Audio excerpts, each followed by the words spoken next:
अस्सलाम वालेकुम, कैसे हैं आप लोग। तो शाम का वक्त है और यहाँ पे मेरे कुछ पार्सल्स आए हैं, तो मैंने सोचा आप लोगों से भी मैं शेयर करती हूँ और मैं बताऊँ कि हमें सामान घर का जो है वो किस हद तक ख़रीदना चाहिए। कि इस्लाम हमें ना कंजूसी सिखाता है और ना ही फजूल खर्ची, बल्कि बीच का रास्ता सिखाता है। अल्लाह ताला फरमाते हैं खाओ पियो लेकिन फजूल खर्ची मत करो। बेशक अल्लाह फजूल खर्ची करने वालों को पसंद नहीं करता। आजकल हम क्या करते हैं, ऑफ़र और डिस्काउंट देखकर ज़रूरत से ज़्यादा सामान ख़रीद लेते हैं। फिर वही सामान कभी एक्सपायर हो जाता है, कभी ख़राब हो जाता है और आखिरकार कूड़ेदान में चला जाता है। ये नेमतों की कद्र नहीं है। हज़रत मोहम्मद सल्लल्लाहु अलैहि वसल्लम ने फरमाया, आदम की औलाद कोई बर्तन अपने पेट से बुरा नहीं भरती। इंसान के लिए कुछ लुक़मे ही काफ़ी हैं जो उसकी कमर सीधी रखे। इस हदीस से हमें सादगी और ज़रूरत के मुताबिक खाने की तालीम मिलती है। एक और हदीस में नबी करीम सल्लल्लाहु अलैहि वसल्लम ने फरमाया, दो नेमतें ऐसी हैं जिनकी कद्र बहुत से लोग नहीं करते, सेहत और फुर्सत। तरह सेहत की कद्र करनी है, उसी तरह अल्लाह की दी हुई रोज़ी और खाने की नेमत की भी कद्र करनी चाहिए। इसलिए कोशिश करें पहले घर में मौजूद सामान देख लें, जितनी ज़रूरत हो उतना ही ख़रीदें। खाना बच जाए तो उसे सही तरीके से इस्तेमाल करें या किसी ज़रूरतमंद तक पहुंचा दें। बच्चों को भी सिखाएं कि प्लेट में उतना ही खाना लें जितना खा सकें। याद रखिए, बरकत ज़्यादा सामान जमा करने से नहीं बल्कि अल्लाह की राह पे चलने और नेमतों की कद्र करने में है। अल्लाह ताला हमें फ़ुज़ूल ख़र्ची से बचाए, अपनी नेमतों की कद्र करने की तौफ़ीक दे और हमारे घरों में हलाल रोज़ी और बरकत अता फ़रमाए। आमीन सुम्मा आमीन। आप लोग भी आमीन ज़रूर बोलिएगा कमेंट सेक्शन में। तो बस ये मैंने कुछ ज़रूरत का सामान मंगाया था और मैं बहुत ज़्यादा सामान जमा करने में बिल्कुल बिलीव नहीं करती हूँ। मुझे जितनी ज़रूरत होती है मैं उतना ही मंगाती हूँ। आपने देखा मिर्च और धनिया हल्दी के मैंने कितने छोटे छोटे पैकेट्स मंगाए, क्योंकि अभी हमारे वहाँ थोड़ा ये सब रखा है। तो अगर मैं बड़े बड़े पैकेट्स मंगा लूँगी ना तो फिर वो पैकेट्स रखे ही रह जाएंगे। यहाँ पे रात को ही मैंने एक कटोरी मूंग की दाल भिगो दी थी और फिर से उसको अच्छे से मैंने वॉश कर लिया है। और एक कटोरी दाल है तो आधी कटोरी इसमें दही डाल दीजिए और इसका एक बारीक सा पेस्ट बनाना है। और यहाँ पे मैंने 4 से 5 इसमें हरी मिर्च डाल दी थी और ये देखिए कि स्मूथ सा पेस्ट बनके तैयार है। तो ये मैं एक बहुत ही यमी सा नाश्ता बना रही हूँ। तो बच्चों को शाम को भी मेरे कुछ ना कुछ चाहिए होता है, तो फिर मैं सोचती रहती हूँ कि आज क्या न्यू बनाऊँ। तो फिर आज मैं पहली बार तो नहीं खैर, लेकिन हाँ ये मैंने बहुत ज़्यादा नहीं बनाया लेकिन बहुत टेस्टी लगता है। तो इस दाल को आपको बहुत अच्छे से फेंटना है, जैसे बरों की दाल को आप फेंटते हैं। और मैंने जो चेक करना बताया था कि पानी में एक ड्रॉप डालिए और ड्रॉप अगर ऊपर आ जाती है तो समझ लीजिए दाल अच्छे से फेंट चुकी है, और अगर नीचे तली में बैठ जाती है तो उसको और फेंटने की ज़रूरत है। तो यहाँ पे मैंने टेस्ट के अकॉर्डिंग इसमें नमक ऐड कर दिया है और कलर के लिए हल्की सी हल्दी ऐड कर दीजिए। इतनी डालिए कि थोड़ा सा कलर आ जाए इसमें, और इसको एक बार फिर से अच्छे से फेंट लीजिए। तो बस यहाँ पे मेन काम है दाल का फिटना, उसी से अच्छे से स्पॉन्जी से ये बन के तैयार होंगे। और ये देखिए दाल हमारी अच्छी सी फ्लफ़ी हो चुकी है। और अब मैं इसमें क्या डालने वाली हूँ, देखिए बेकिंग सोडा लेंगे हम करीब एक बड़ी चुटकी भर के, और उसमें डालेंगे नींबू का अर्क। और जैसे ही डालेंगे तो ये देखिए बबल्स बन गए हैं इसमें, और इसको कर लेंगे मिक्स। और यहाँ पे मैंने 1 टीस्पून ऑयल भी डाला है ताकि इसमें थोड़ी सी एक चिकनाहट आ जाए, बहुत रूखा सूखा सा ये ना बने। तो बस 1 टीस्पून ऑयल जाएगा और आपका हेल्दी सा नाश्ता बनके तैयार होगा। तो एक लीजिए केक टिन, उसको अच्छे से ग्रीस कर लीजिए, और आप चाहें तो छोटी छोटी कटोरियों का भी यूज़ कर सकते हैं। इस तरह से ज़रूरी नहीं है कि केक टिन लें। और एक कढ़ाई में पानी बॉयल होने को रख दीजिए, और लेमन मैंने इसलिए डाला है कि कढ़ाई हमारी काली ना हो। और ढक के इसको 3 मिनट 3 नहीं सॉरी 5 मिनट आपको पकाना है। और 5 मिनट जब तक ये पकती है। दूसरे साइड में 1 कटोरी रवा लिया है बारीक वाला, आधी कटोरी लिया है मैंने दही। और सेम मेजरमेंट रहेगा जो दाल का था, 1 कटोरी रवा है तो आधी कटोरी दही। और पानी अपने हिसाब से डालिए, कंसिस्टेंसी जैसे दाल की थी वैसे ही इस बैटर की होनी चाहिए। और फिर डाल दीजिए इसमें थोड़ा सा नमक, और फिर सेम प्रोसेस रिपीट करना है। बेकिंग सोडा डालना है, लेमन डालना है। इसमें मैंने ऑयल स्किप कर दिया है, आप चाहें तो इसमें भी ऑयल डाल सकते हैं।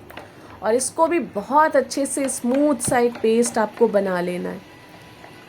तो ये देखिए, ये हमारा बारीक वाला सूजी थी, तो ये बिल्कुल अच्छे से फिट गई है। और 5 मिनट के बाद ये देखिए अच्छे से थोड़ा फूल गया है, पूरा तो नहीं लेकिन थोड़ा फूल गया है। और मैंने थोड़ी देर इसे ठंडा करा है और उसके बाद ये वाइट वाला बैटर जो है इसके ऊपर डाल दिया है। और इसको ढक के रख दीजिए 10 से 12 मिनट। और जब तक ये स्टीम होता है, इधर बनाते हैं बहुत मज़े की चटनी। उसके लिए मैंने हरा धनिया लिया है, 1 बड़ा चम्मच दही का इसमें डाला है, 5-6 हरी मिर्चें डाली हैं इसमें, थोड़ी सी हींग डाल दीजिए और थोड़ा सा ज़ीरा डालिए इसमें। और थोड़े से 5 जवे लहसुन के, 1 छोटा टुकड़ा अदरक का। तो ये चटनी आपकी बहुत मज़ेदार बनने वाली है। और आधा मैंने इसमें लेमन का जूस भी ऐड किया था, जो मैं दिखा नहीं पाई, क्लिप मुझसे मिस हो गई है। और फिर लास्ट में इसमें नमक ऐड कर दीजिए। हमारी ये देखिए मज़ेदार सी चटनी बन के तैयार है। और इधर मुझे लग रहा है कि ये भी अच्छे से स्टीम हो चुका है। इसको बाहर निकालते हैं, ठंडा करते हैं थोड़ी देर, और फिर इसको डीमोल्ड करते हैं। और इस तरह से देखिए ईज़िली ये बाहर निकल आया है। और अब इसको पीसेस में कट कर लीजिए, जो भी आपको शेप चाहिए उस पीसेस में इसको कट कर लीजिए।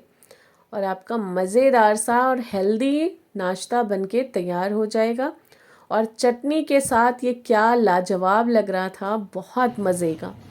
और अभी थोड़ा सा प्रोसेस बाकी है, थोड़ा सा घी लीजिए या ऑयल लीजिए, उसमें डालिए राई, थोड़ा सा ज़ीरा, थोड़ी सी कट करके हरी मिर्च और थोड़ी सी हींग। और ये बघार जो है सारे पीसेस पे थोड़ी थोड़ी डाल दीजिए। आप चाहें तो जैसे ढोकले को आप इस तरह से बघार उसके ऊपर डालती हैं, पानी डालते हैं इसके अंदर और शक्कर थोड़ा सा नमक, उस तरह से भी कर सकते हैं, वो भी बहुत टेस्टी लगता है। लेकिन मैंने आज उस तरह से नहीं किया। और चटनी के साथ ये सबको माशाल्लाह बहुत पसंद आया। लेकिन फिर होने लगी थी ज़बरदस्त बारिश, तो मैं सब छोड़ छाड़ के आ गई अपने टेरेस पे। और ये देखिए माशाल्लाह,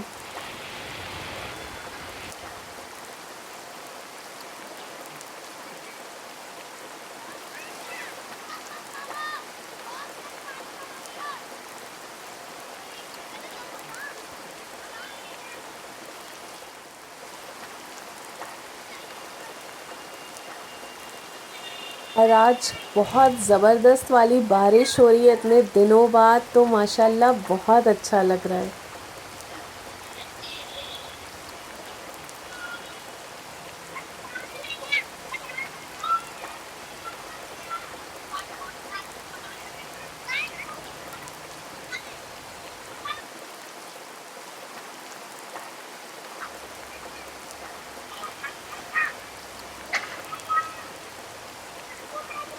और टेरेस की सफाई करनी है, बहुत सारे पत्ते सूख के नीचे गिर रहे हैं।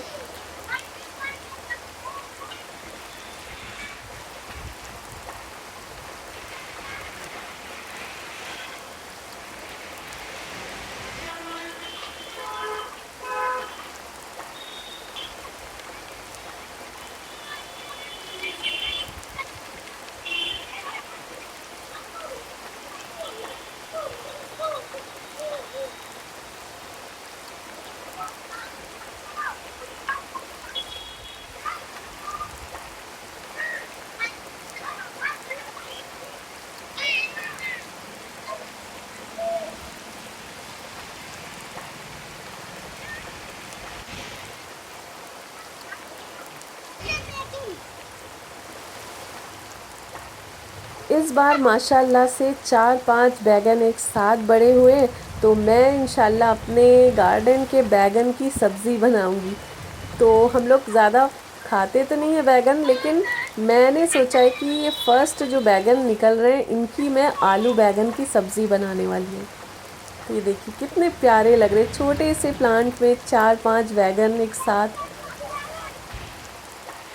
और ये जो मेरा एलमेंडा का प्लांट है ये एक साइड में झुक गया है, तो बारिश जैसे ही रुकेगी ना मैं इसको मिट्टी इसमें और डाल के इसको बीच में कर दूंगी। ये झुक गया है एक साइड बिल्कुल।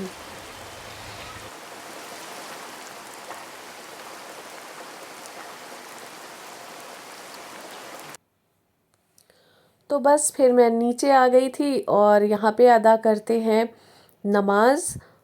और अल्लाह का बहुत बहुत शुक्र है कि हमारी तरफ भी बारिश हो गई है, वरना इस बार तो बारिश हमारी तरफ हुई ही नहीं बिल्कुल।